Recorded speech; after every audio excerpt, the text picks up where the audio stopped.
It's time for the movie rating. Tonight's victim is actor Earl Grey, that is played in Tall Men and Beloved Beast, directed by Jonathan Holbrook. Hello. Hey, how you doing? I'm trying to stay cool, trying to be alive here. So, having to be in part both these films by Jonathan Holbrook, and it's so far it's trailblazing, and we're getting down with Beloved Beast as a special on this particular day. Beloved Beast is an amazing film. I had a fantastic time doing it. It's out now. It's been a while getting there, so we're all really excited. The whole cast, crew, everybody is pretty excited about it. Hitting the streets. Yeah, and it had some trouble trying to get distributed in some ways. How long did it take to, like, it took up to now, but how long has it been actually been in limbo in terms of actually being out there for the public? It actually, we made arrangements with IndieCan and for distribution and all that, and that actually went very smoothly. What we had to do is do all the quality control, go through the process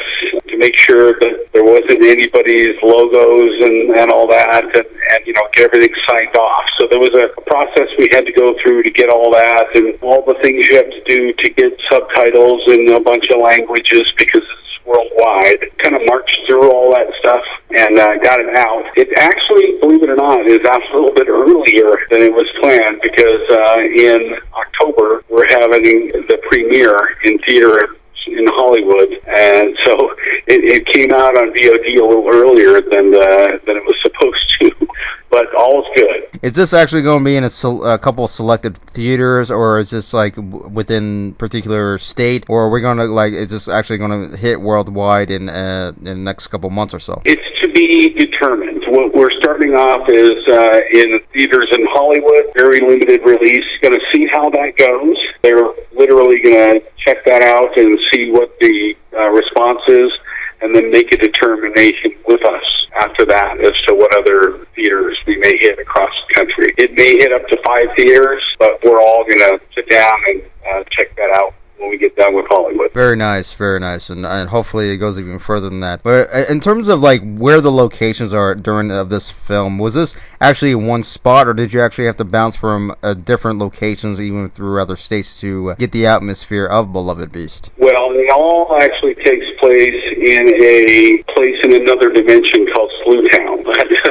But seriously, the film was shot throughout Washington State, and if you've ever been to Washington State, it's about north to south. If you're driving, about 4 hours from north to south, and we pretty much filmed from north to south. Used to know the number, and I forgot now, but I think it's like 17, 18 different locations we had. Had a whole bunch of locations, and we hit them all. So a bunch of places throughout Washington. Oh, very nice. Well, were you able to get that down pat? Was it pretty easy for you, or did you have to actually get special permission for some of these places? It was a combination. So we had to get permission in some of these places, and then we shot in, various houses and things like that. So, everything had some level of permission, whether it's, municipal or police or somebody's home. There was one home that we shot in Everett that actually a number of scenes took place in night and day, and it was literally over months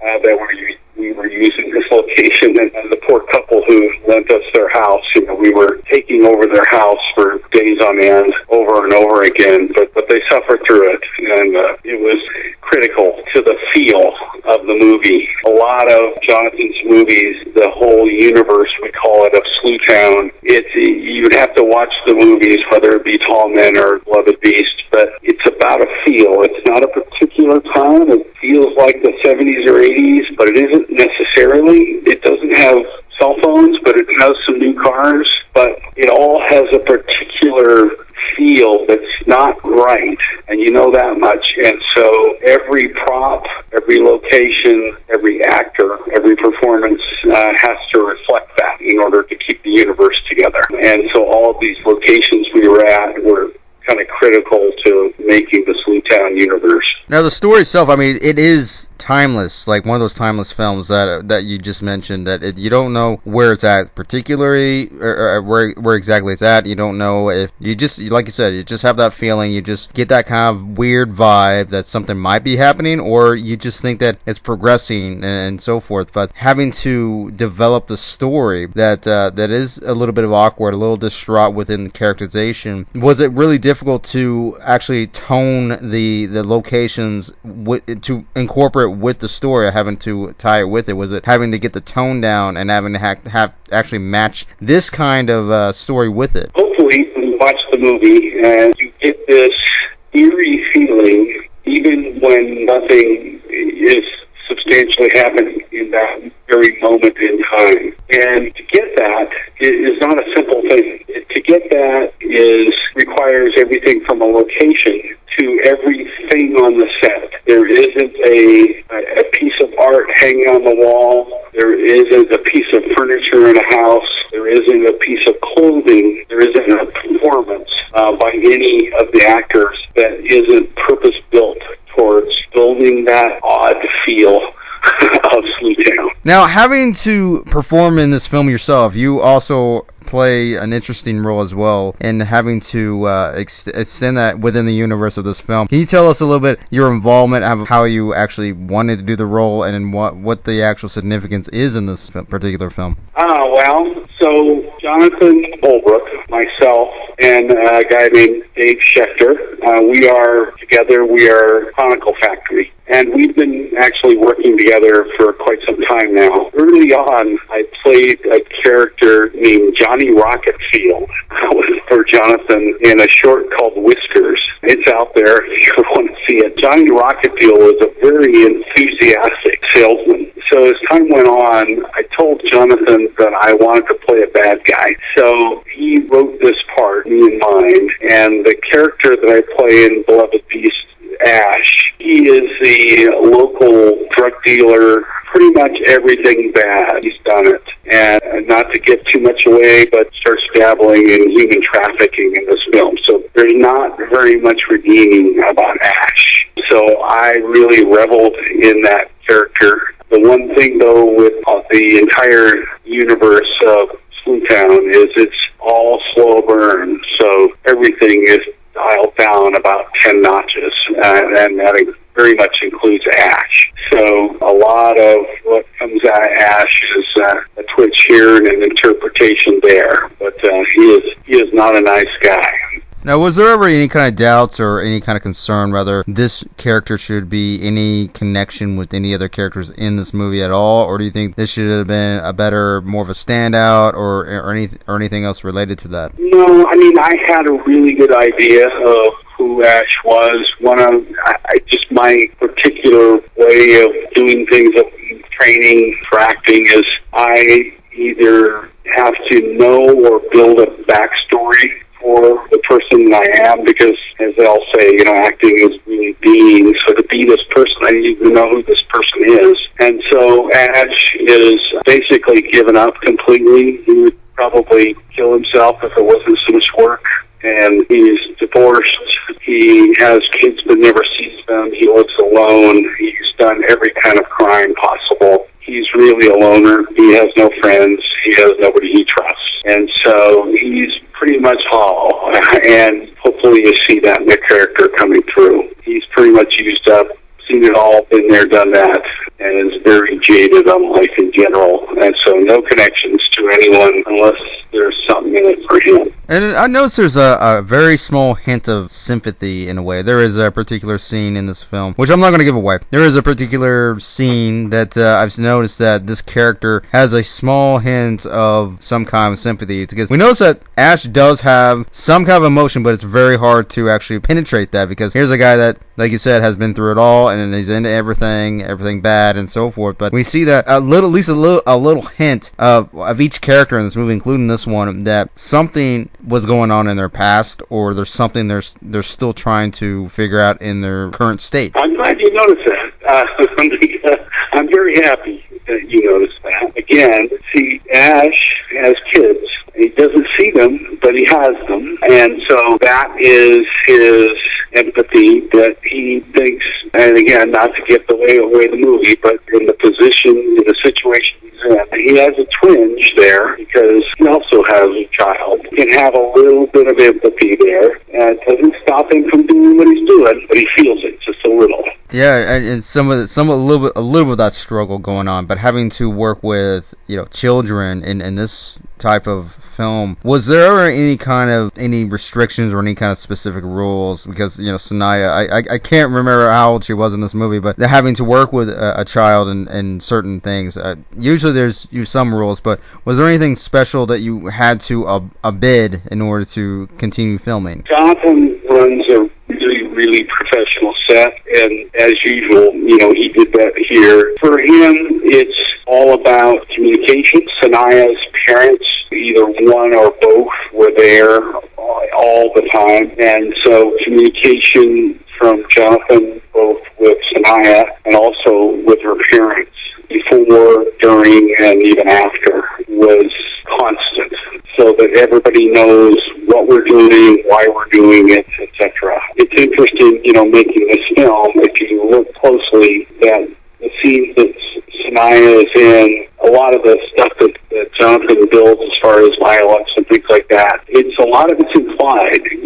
There's something that happens, but you don't see it, and then you see the results of it and all that. So, there's a lot of carnage that happens, but obviously Sanaya wasn't involved in that. And again, in reality, that's all makeup and things like that. So, no worries there, but, as far as what was going on with Sanaya, Jonathan was constant communication with her and her parents the whole time. Well, that's great, because it's really hard in terms of having to work within this kind of environment, especially this is a different kind of storytelling. This isn't a, point A, point B, point E, and so forth. This is the kind of storytelling that a little bit of a fantasy in its own way, but it's kind of a twisted fantasy. It's almost a little eclectic of a story, and I mean this in a positive way, because it's going different directions or a direction of your own to the viewer, trying to figure out, exactly the main part of the story. But as for why or how of this part of the story, that's up to you in terms of between the middle and the end, especially.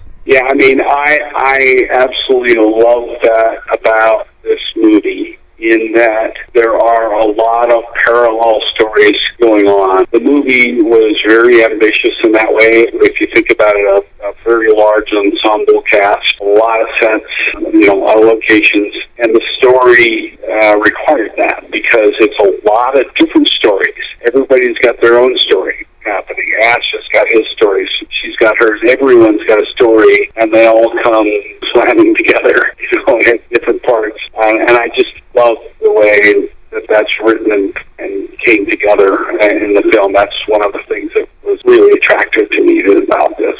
What was the biggest concerns in terms of writing out this particular story? Especially, this is a slow burner. This is a kind of it's not exactly violent in its own way, but it's a thinker. It's a type that you have to read these characters in your own way to figure out where they're going, what they are, what kind of history that they have. But it's not blatantly in your face, but having to incorporate this to show that how can you really piece this together to where the audience can understand, but also leave some fun mystery to it. I didn't have concerns about that.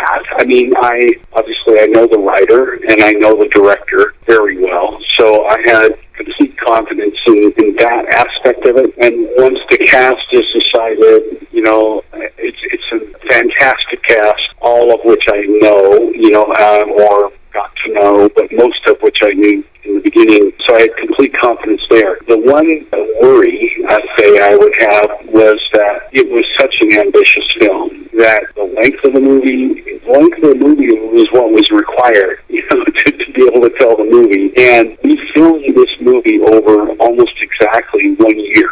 Continuity, things like that, that everything, from the obvious haircuts and wardrobe and things like that, but just keeping the story together over a year, and just the sheer ambition of getting it all done and put together. I know once we get everything in the can, so to speak, that we can make it all happen. And we were plodding along, without stall at all, so I didn't really have any problem there, but it's just a lot to chew, a lot to bite off. Credit to everyone involved. They just plowed through it and got it done. And over, like I said, a complete year. Long time on a project, but it was worth it. And this film is not a traditional film at all. When you guys see this movie is very different. This movie is something that you can have actually a new experience with, in terms of almost how to deal with your own emotions in some ways, if you really want to go deeper than that. But having to have these concerns, was there ever any doubts or anything related to that, in terms of if this is going to be a mainstream, or in terms of what type of film this is going to be, even though you guys know what type of movie you want it to be, and how is it going to be transformed into once this gets out? Big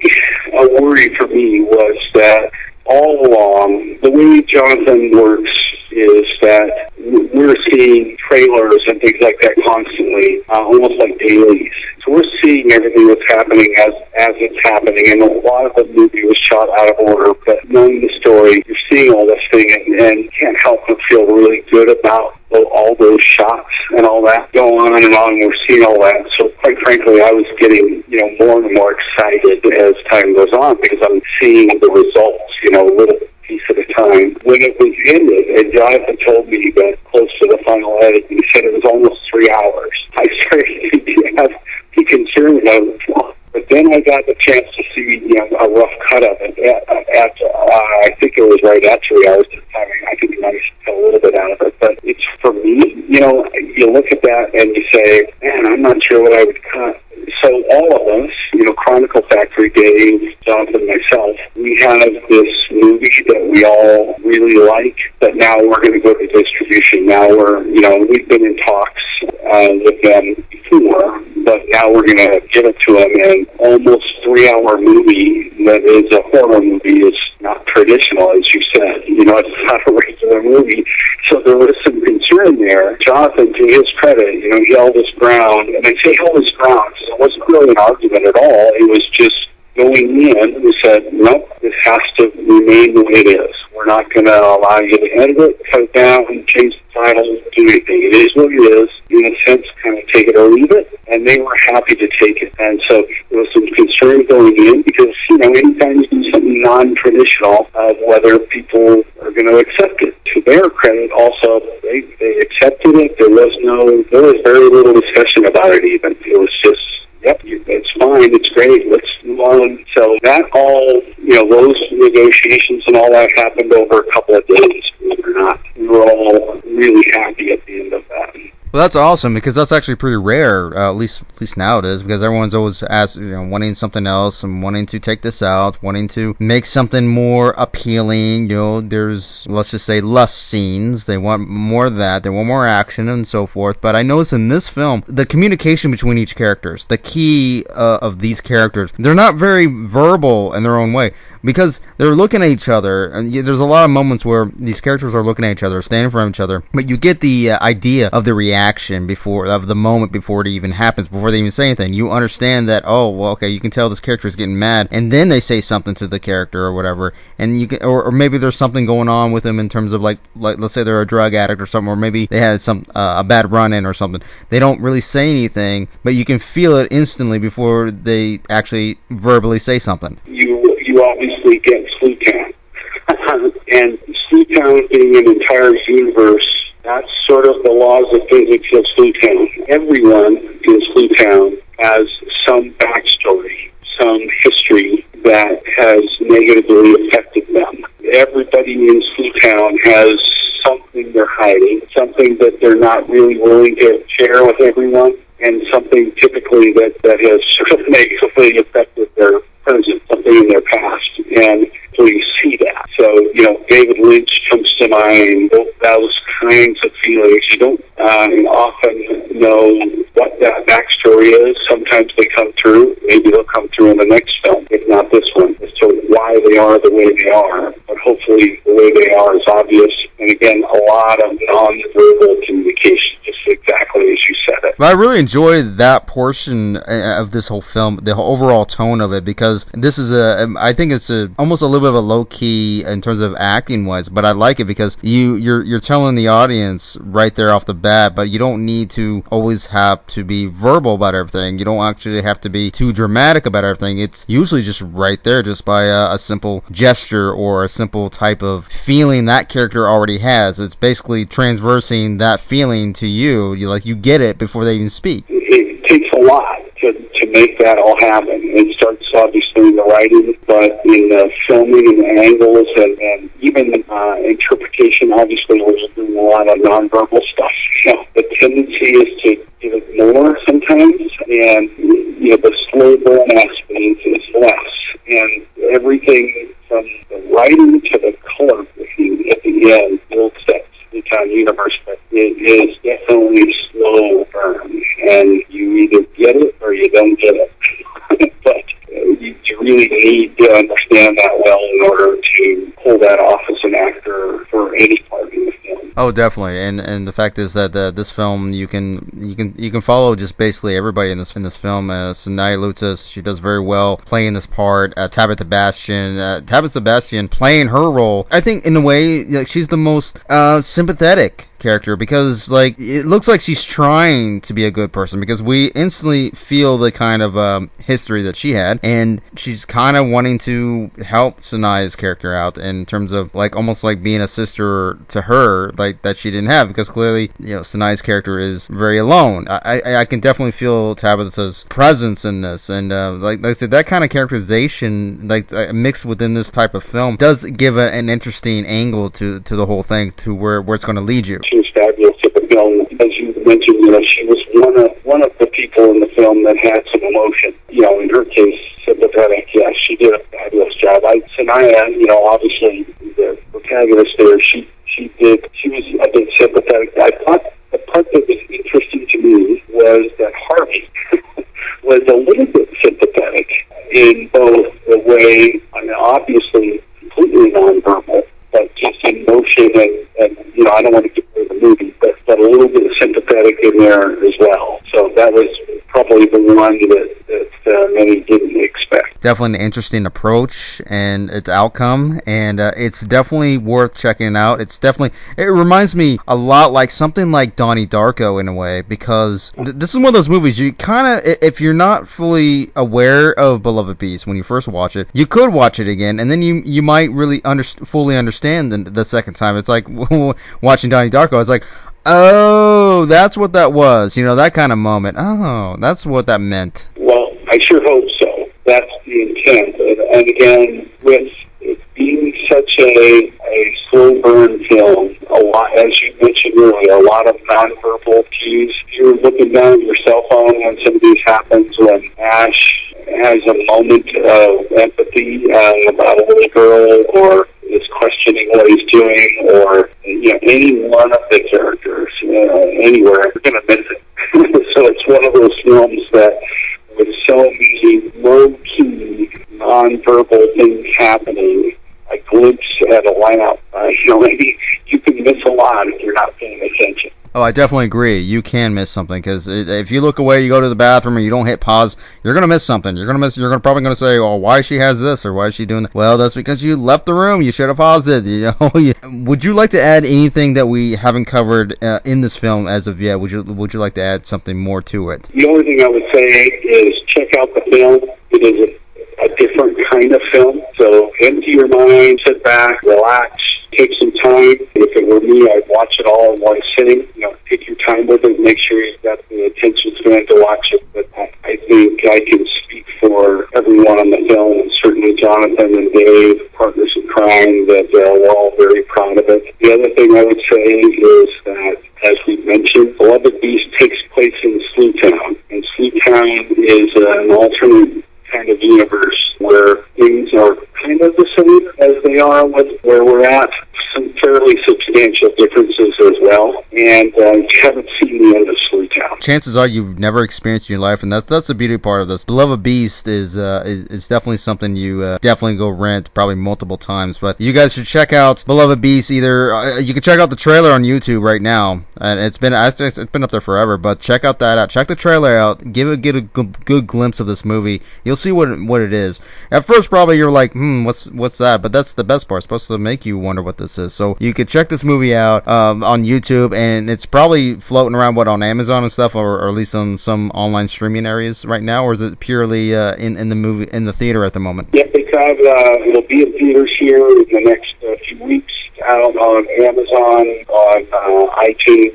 It's coming to all kinds of VOD, depending on the platform around the world. Check it out. We really hope you like it. Yes, indeed. And everybody, this is Earl Grey, actor that is in this film, Beloved Beast, and as well as Tallman. You go check out Tallman after you watch Beloved Beast, because if you could put these two movies together, you're gonna have that nice feel to it, but you're gonna have an additional creepy feel to it. And I mean that in a positive way, because you're gonna like it. You will. An eye out for Slewtown.